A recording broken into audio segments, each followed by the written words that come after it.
Rice কুকারটি সম্পূর্ণ খুলে আমরা দেখব আসলে কি কারণে এই সমস্যাটা হতে পারে, তারপর আমরা সমাধান করার চেষ্টা করব। ভিডিওটি ধৈর্য সহকারে দেখতে থাকুন। প্রথমে এই যে তিনটা স্ক্রু আছে রাইস কুকারের, তিনটা স্ক্রু খুলতে হবে।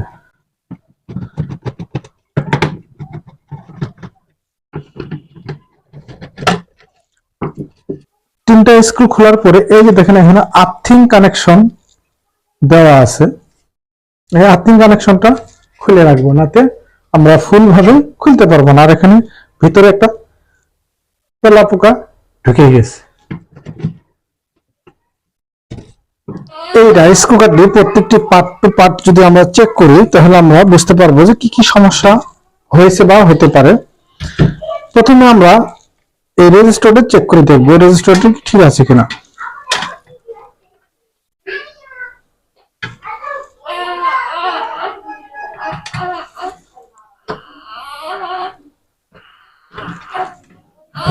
রেজিস্টারটি যেহেতু অহন দেখাবে, আমরা যদি আমরা রোহন পাই তাহলে তো ঠিক আছে।